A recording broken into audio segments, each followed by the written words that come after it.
Evet, 1975 öncesinde, yani ilk yapıldığı 70'li yılların başında doğrudan doğruya bir seçkinlik göstergesi, bir modernizm göstergesi olarak yapılmıştı.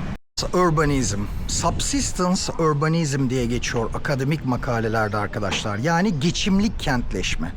O zor dönemler.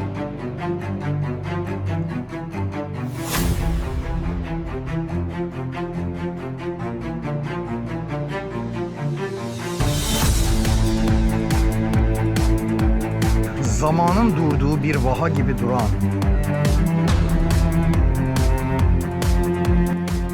Chusa Tanda, Tanda toplu konutları.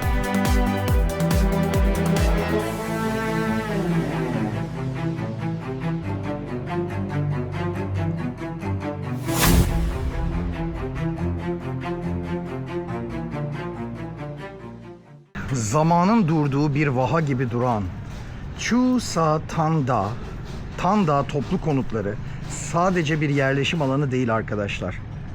Bir yerleşim alanı olmasının yanında Vietnam'ın kentsel dönüşümünün sosyal hafızasının ve ayakta kalan kolektif yaşam kültürünün en canlı müzesi.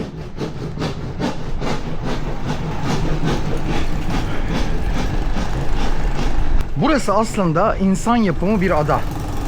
1897'de Fransız sömürge yönetimi nehir trafiğini kısaltmak için 1,3 kilometrelik bir alan içerisinde kanal açıyor ve burayı ana karadan ayırarak yapay bir ada haline getiriyor. Yani şu anda bulunduğumuz nokta aslında alüvyon topraklar. Bu bölgede, bu şehirde hiç deprem olmadığı için deprem yarıklarının dışında kaldığı için hala ayakta. 1960'ların sonunda başlıyor inşaat ve 72'de aslında bu bölge Güney Vietnam Cumhuriyeti'nin en seçkin noktalarından bir tanesi. Yani doğrudan devlet memurlarının, hatta savaş sırasında Amerikalıların kaldığı noktalardan bir tanesi. Brutalist ve modern dokunuşlar taşıyor.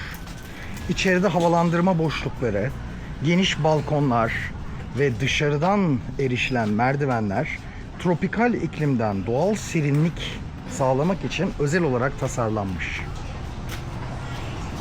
Sadece 6 kilometre uzakta olmasına rağmen buraya geldiğinizde ses bir ölçüde azalıyor, bir ölçüde mekan sakinleşiyor.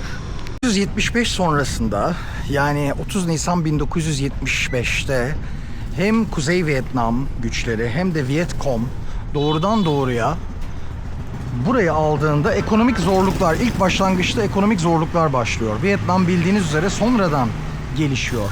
Ve bu ekonomik zorluklarda buralarda, bu apartmanların içerisinde tavuklar, horozlar, domuzlar, bunların hepsi yetiştiriliyor. Balkonları hala bugün sebze bahçesi gibi.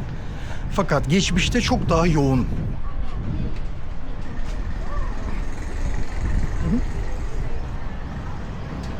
Blok sistemi denilen bir sistemle bölünmüş. Harf olan bloklar 75 öncesini temsil ederken 1, 2, 3, 4, 5 diye sayı alanlar ise 75 sonrasını temsil ediyor.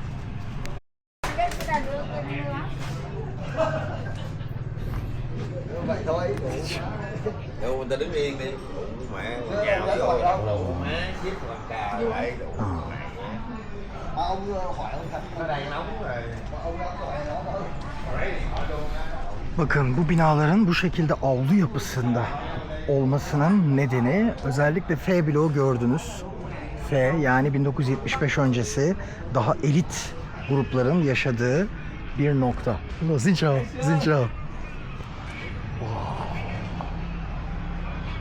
Yeni gökdelenlerin aksine bu bölgede hala apartmanların içerisinde yaşam birleşik. Yani birbirinden izole değil. Fakat özellikle burayı çekiyorum çünkü artık yıkılmak üzere. Yani Vietnam hükümeti buralarda haklı olarak bir dönüşüm talep ediyor. Çünkü binalar zar zor destekleniyor ve zor ayakta kalıyor. Bazı bloklar bu nedenle boşaltılmış. Güvenlik nedeniyle. Resmi olmayan bu dükkanlar mahallenin tüm ekonomik döngüsünü bankalara veya büyük marketlere ihtiyaç duymadan döndürüyor. Suların yükselişi coğrafi olarak düşük rakımda olduğu için Tanda her gelgit olayında şiddetli yağmurlarda sular altında kalıyor. Özellikle alt kat bölümler. Sosyologlar halkın bu duruma adaptasyonunu suyla yaşama kültürünün kentsel bir devamı olarak görüyor. Bu nehir içerisinde zamanında çok fazla silah ve belge bulunduğu söyleniyor. Yani buralardan kaçmadan önce bu kanala atmışlar. 1975'ten sonra konutlar devrimci ailelere, emekli askerlere ve devlet sanatçılarına paylaştırılmış. Bu durum bölgeyi entelektüel ve siyasi bir hafıza merkezi yapıyor. Artan nüfus nedeniyle sakinler balkonlarını demir parmaklıklarla genişleterek kaplan kafesi denilen ek odalar yapmışlar. Bu orijinal mimariyi tamamen deforme ediyor. Kentsel antropolojide ihtiyaç temelli mimari dedikleri şekilde çalışıyor. Birçok dairede hala 1970'lerden kalma çini karolar ve orijinal ahşap pencereler bulunuyor. Bu, burayı tarihçiler için Vietnam modernleşmesinin kapsülü haline getiriyor. Buradaki suç oranı Saigon'un genelinden çok daha düşük.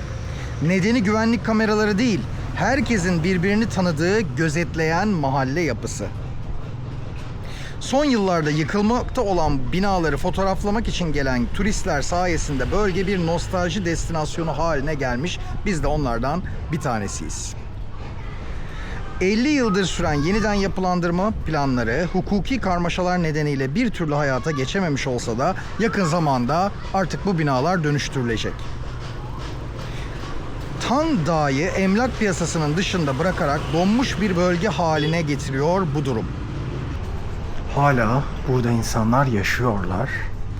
Fakat tabii artık geçmişteki o bürokrat, yani eski cumhuriyetin bürokrasisi kaçtıktan sonra burası farklı insanlar tarafından kullanılmaya başlanmış.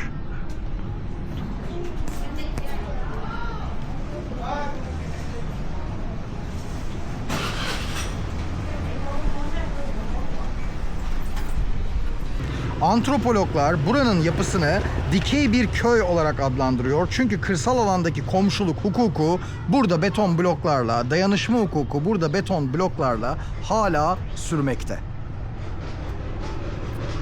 Binaların çatılarında ve balkonlarında ormanlaşma görülüyor. Doğa bakımsız kalan binaları yavaş yavaş geri alıyor sanki. Buranın kendine has bir sesi var. Sokak satıcılarının karakteristik bağırışları, binaların yankısı nedeniyle diğer semtlerden daha farklı duyuluyor burada. Eğer burası yıkılırsa sadece binalar değil, Güney Vietnam'ın toplu konut kültürüne dair son somut örnek ve bu binaların yarattığı komşuluk kültürü de yavaş yavaş yok olacak.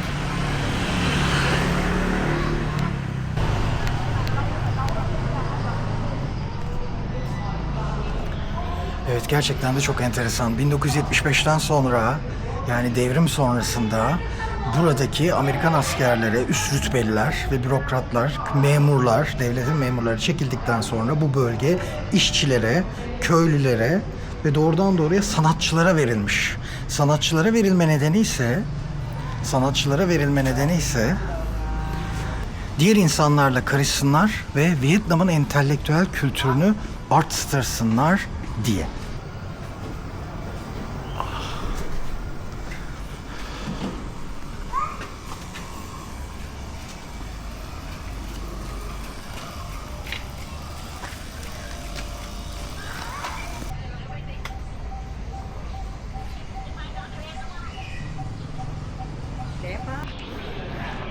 Evet, eskiliği görüyor musunuz dostlar? Yani buraların yıkılacak olduğunu bilmek gerçekten de üzüyor. Ama şehri yenilemek için de başka çareleri yok. Çünkü daha önce söylediğimiz gibi toprak altı alüvyonal bir bölge. Yıkılma ihtimalinden bahsediliyor. Ve gerçekten de yani hissedebiliyorsunuz bunu.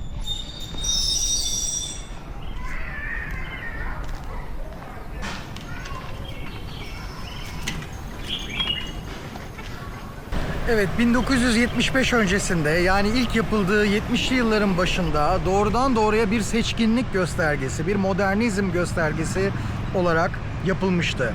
75 sonrasında pek çok insan, memurlar, köylüler ve sanatçıların birleştiği, devlet tarafından yerleştirildiği bir diğer alan oldu. Ve bugün ise artık yavaş yavaş tarihin derinliklerine gömülecek. Çünkü sağlam bir zeminde değil ve yıkılma ihtimalinden dolayı bazı yerlerin, bazı noktaların boşaltıldığı biliniyor.